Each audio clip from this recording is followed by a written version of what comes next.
Yeah, I think that's already really well versed, and I think that it's what you have to know, if you want to make an impact or if you want to understand how to fight off some of the challenges. I mean, being so well informed and understanding all of this stuff that's going on, I mean, how does that impact your involvement with like Trout Unlimited, or does it not impact it at all? Like understanding all the legislation going on and the movement right now. It definitely does. There'll always be detractors or people who don't necessarily believe in its impacts to that full amount. Trout Unlimited in itself is a very, very large organization like Ducks Unlimited is, but it's segmented into regional chapters, almost like with Rotary clubs or what you would see in like small towns. So each one of those chapters is going to have their own opinion and views. Um, for example, where there's no fracking and water discharge, in places like Gettysburg or Chambersburg, Pennsylvania Route 30, the Lincoln Highway, a beautiful historic land, but they're more focused on remediation of farm waste and of nitrogen getting into the rivers and not making it too rich. Whereas the Allegheny chapter, the one that you have here in Pittsburgh, where I currently am talking from, they are more focused on that anti-fracking stance. So because it's regionally affecting them, you see that more so with the watersheds. They're trying to preserve specific streams. So like Swickley Creek, north of Swickley, and north of where the Steelers play, they are trying to preserve that as much as possible. So they're not going to let any fracking happen near there, as well as the city, the town, and the people in that area have made that like abundantly clear. So, but 10 miles east, that's a different story entirely. So it really is regional and it gets down to the mile per mile kind of level. So, Wow. So yeah. it's so specific towards each individual and each group.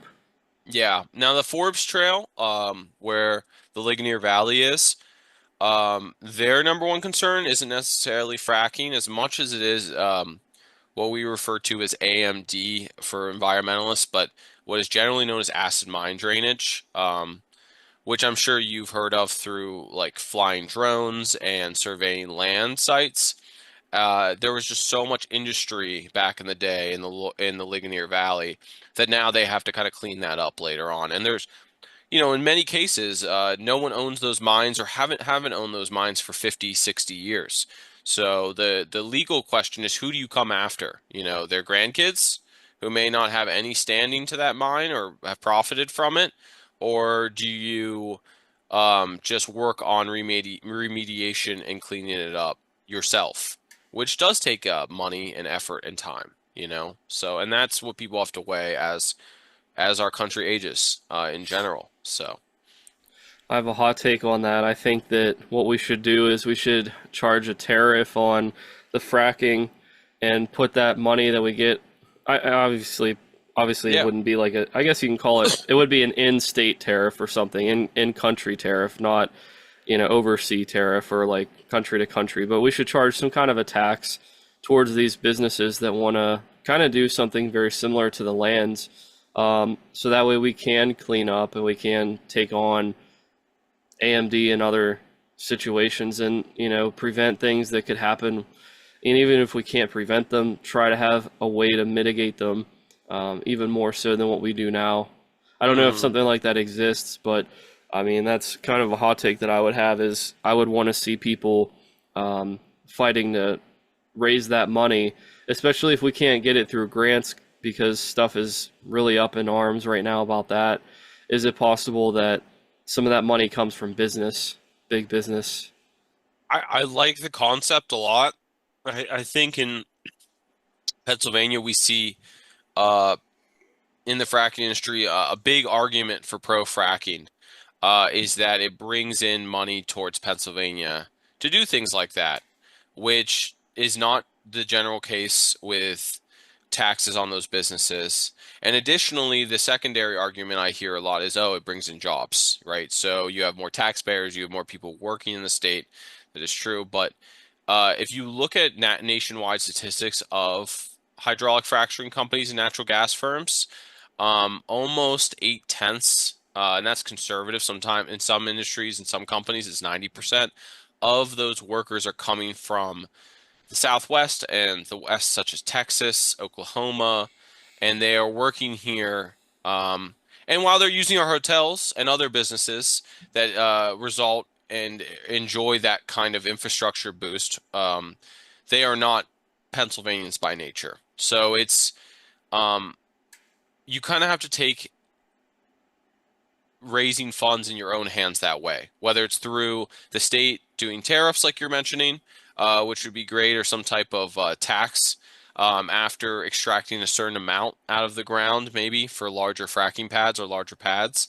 Um, yeah, you have to really consider and weigh those odds because Pennsylvania does need more money to fight, other issues as well, and a wide variety of issues. Um, so. I like that idea. Yeah, if I had to propose anything, I would say charging some kind of a sales tax, or not even, maybe an income tax or something for the corporation, not necessarily from the employees, but go after the business and use that money then to like bring in some kind of benefit to Pennsylvania, especially like if you're saying they're from out west, or and I get it, like they'll pay out of state taxes for work and stuff, but Yeah. it might not come out to enough, and just I just think that it's a very interesting line of business, and I understand, the people in the mines probably had that same argument against them in the early 2000s and Yes. 1990s. So, it's kind of it's a I feel like if we do that, it makes it more consistent, right? We're not gonna say that the coal miners and everybody before were the bad guys and the frackers are the good guys. Like, just holding people accountable, I think, is the most important part of this. Yeah. And I think we in the past did not hold businesses accountable, and wasn't a methodology to do so. Clean Air Act, Clean Water Act, which was passed through Nixon, didn't have uh, our government didn't have the teeth until that point.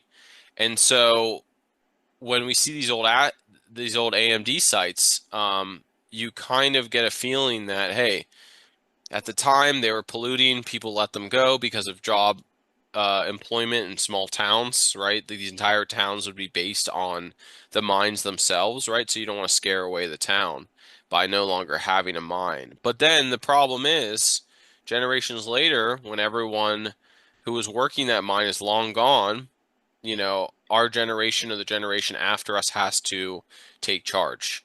Um, and it's kind of defies the conservationist theory of passing something on in better condition than it was once, you once received.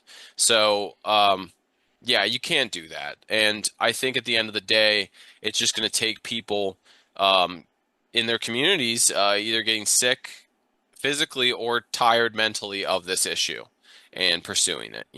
So Yeah, I completely agree. So let's kind of shift gears here towards another segment. Let's talk about more of the education and outreach side of things. So I know that we both have worked at Powder Mill. Not sure exactly where things are with you currently there, because I know you just took on a bigger role, but would you want to are you able, like, are you allowed to talk about what you're doing with Carnegie? of course. Okay. So I'm still going to see you at Powder Mill. I'm working there still on weekends. I just talked to the director there, our boss, about this yesterday.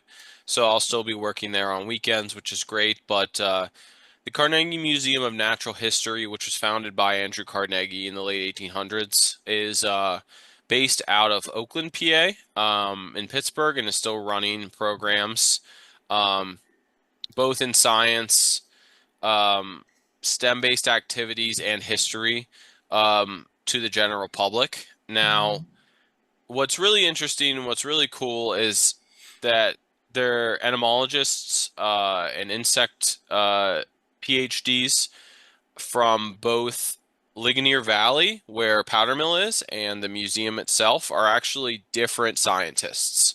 So the science that Carnegie Mellon is doing is vast and um, very efficient in the way that they're focusing on specific regional areas, which we then actually do present in the education department. Right now, they just started, um, and it will be available to the public the 22nd in 2 days. From this podcast, Uprooted, which is a showcasing of invasive species in Pennsylvania and how we can basically live alongside with them. Educators are no longer casting invasives as an evil or as something that we need to defeat. There's not as much morality to this as there is just action. Like, garlic mustard is not evil. It does not care who you are. It's just trying to live its best life. And so when it's spreading like this and we depict it that way, it's kind of misleading people into a false sense of, okay, a few years and this goes away, or a few years and we aggressively remove it and it doesn't come back. In most cases, invasive species may diminish, like we saw with stink bugs after 2010, but they're going to be here to stay for the long term.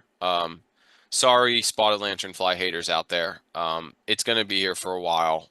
It's considered through the PADEP one of the worst bug invasions in the past 2 centuries. So it's not just a 20 or 30-year issue. This is a probably the biggest invasive issue we've had since the initial English and German settlers that brought invasives over at the time of the Revolution and onwards. So, So and we we have to still choose have it. stink bugs in the Laurel Highlands, like where I live in the fall. They are always invading houses. Like Yeah. you'll see them 50 to 100. Like you'll see them by the dozen. Um, yeah, and I know Japanese beetles are still around because they have spurts where every so many years they go to peak and then they like dip down in their numbers. There's a few species that are like that. The gypsy moth is another one we learned Mm-hmm. about in forestry, how they treat for that and mitigate that. But um, I think it's going to be a very difficult uphill battle because for so long, and there's still the mentality out there by a lot of conservationists and environmentalists that invasives are the devil, they're evil, we have to get rid of them right now, and like they're very outspoken about it. And it does mean well, but that also is the fear mongering that spreads through the media, and it powers so much advertisement and so much for views and funding ultimately. But you think about the Japanese hornet that everybody was so afraid about. They called it the murder hornet. I mean, it's not even been found in Pennsylvania, but there was Mm-hmm. people that swore that they saw it, and despite whether they did or didn't, I mean, the mentality telling people how bad these things are and how they're going to kill us and how they're going to, they are devastating, but it's such a difficult topic, I think, to tackle with just overall invasive species. Yeah, and you really can't mislead people too much. The big example that comes to mind when I'm talking about this in education, I don't bring it up usually when I'm teaching, but during the Great Leap Forward in China, the government really instructed people to deal with like the four big pests, mosquitoes, um, types of bird such as sparrow, rodents and mice, and then invasive insects and like roaches. But what had ended up happening is without a lack of instruction and a lot of like alarmist policy, people ended up killing birds that were considered native or considered non-pest, and they ended up not thinking through with that. And we don't want to put that in people's heads. We don't want people to, for example, think a type of frog or salamander is invasive, squash it, right? And then it be something like an American toad, where, again, to bring up the American toad because I love it so much, where you don't want those numbers to go down due to misinstruction, you know? And so, yeah, you have to it's a balancing act. Like you were talking about with the gypsy moth. Um, People have confused that a lot for other things. I will say that invasives, especially from Asia, are traditionally bigger. Like the Chinese praying mantis is about twice the size. So that helps a lot with identification. We have that issue now. Susquehanna River, Youghiogheny, and some of these larger streams, the rusty crayfish, which was used as bait for decades, um, it's much, much bigger than our traditional crayfish, where they top out between 2 and 3 inches. The rusties top out between 5 inches and half a foot, which is you're talking about like a small freshwater lobster sized creature, which does raise alarms, right? Fish can't eat that, and so predation is lower, and that's why that spread is increasing. So it's cyclical. It's both predator species in our state can't handle these new invasives. People are killing the wrong type of invasive, and then on top of that, it's also better suited for our environment because it doesn't have any predators from its native territory. So, So you said about an example of like not like you said about an American toad versus an invasive one, and mhm. how you don't want to see people kill it. Well, that's sadly what's happened in Florida with the cane toad. So they've made like an argument that all toads are bad, essentially. And what it did was wipe out in a lot of populations the southern toad that was the native, even though it was significantly smaller. It would be around the size of the American toad, slightly smaller, Mhm. a little more agile, bigger and bulkier than the Fowler's toad because the Fowler's toad's like a lean, mean, I don't know, toad hopping machine in some instances. But yeah, the southern toad is built more like the American toad, and people misidentified it, and they've wiped it out of communities altogether because the cane toads have dominated. And there's a lot of people down in Florida in some of the communities that have said they don't believe the cane toads are eating the southern toads.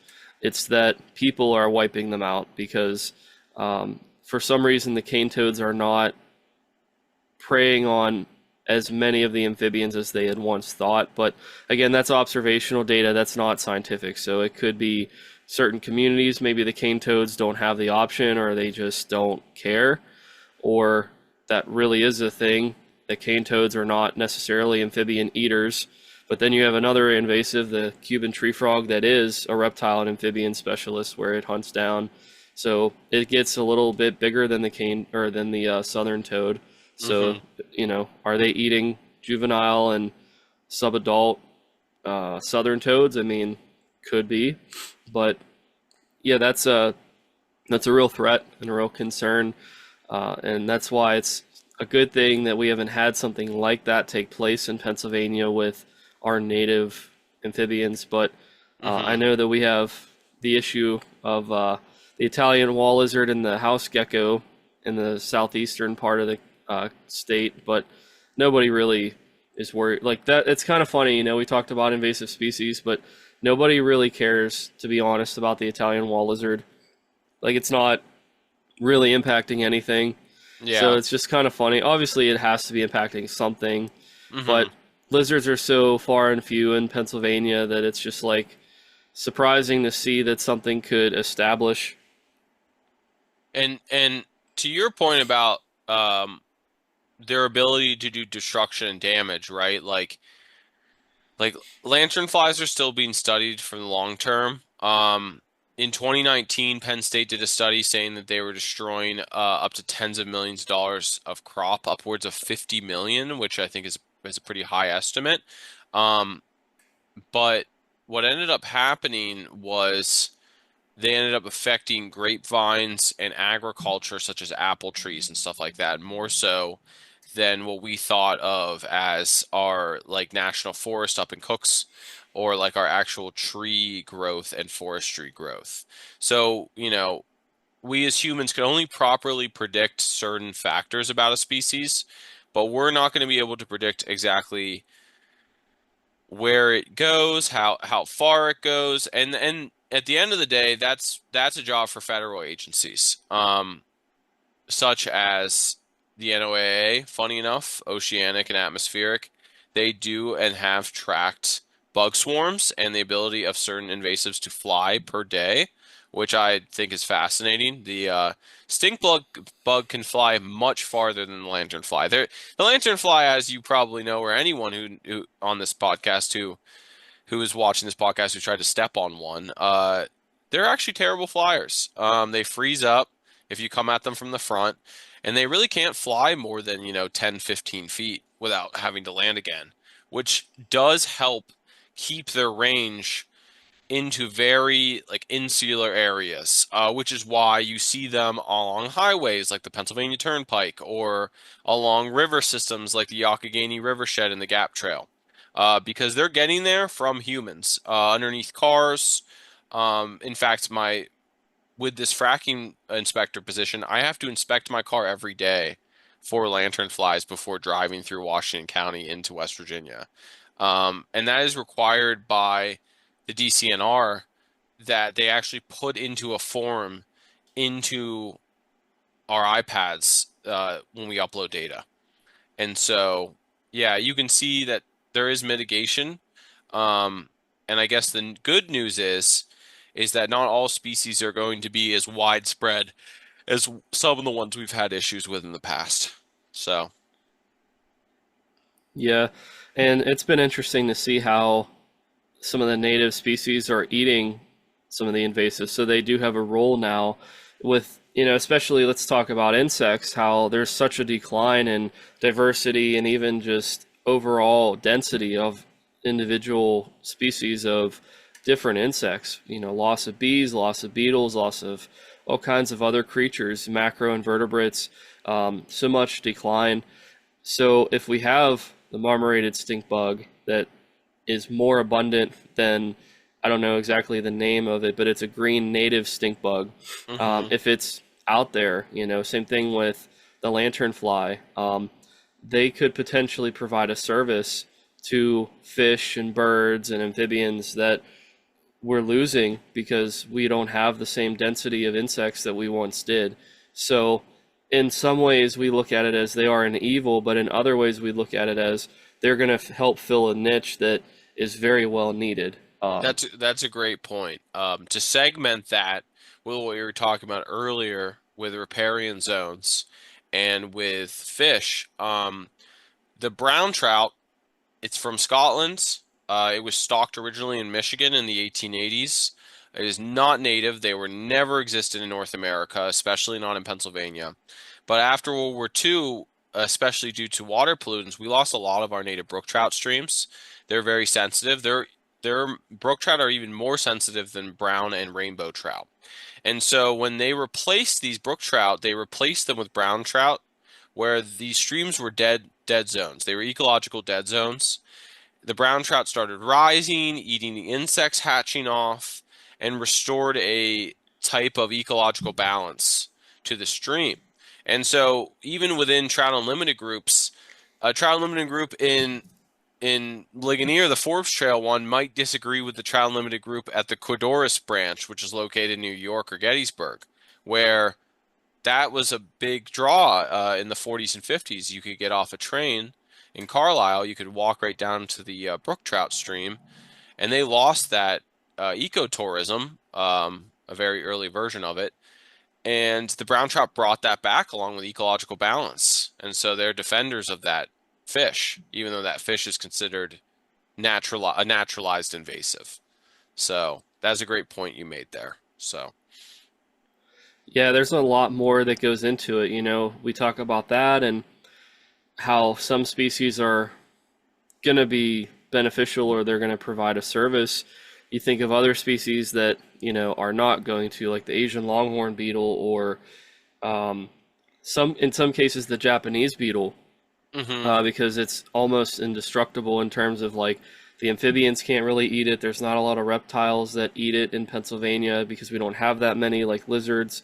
Um, Especially the Asian longhorn beetle, though, that, or, we even can talk about the Asian longhorn tick or the, like the needle ants that are down south or fire ants. So they are all a very serious problem in Yes. different ways.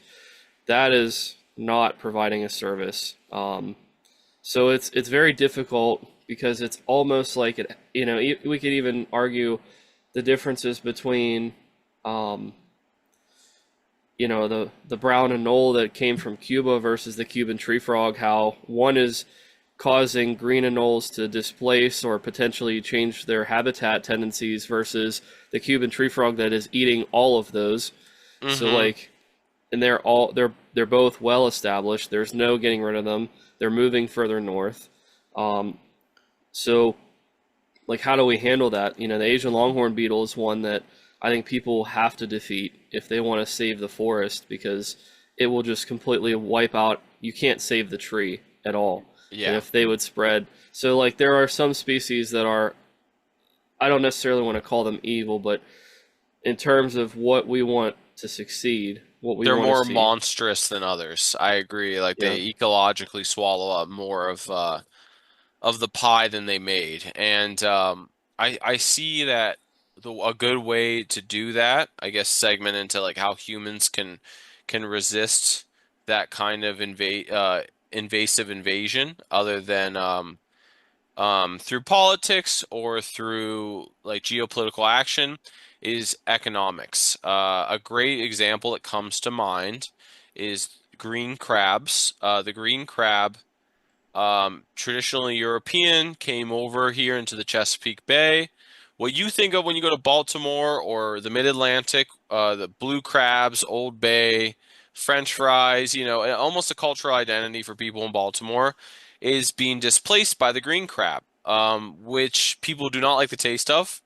It does not help that they cannot be consumed, but they have found ways, and there are two breweries that are making both liquor and beer out of the green crab after processing it. So you could take a shot of green crab vodka if you want to help, or have a green crab beer. But both are actually technically kind of helping, because there aren't catch limits on these things, right? Like the state of Maryland is like, help, like please get rid of this for us.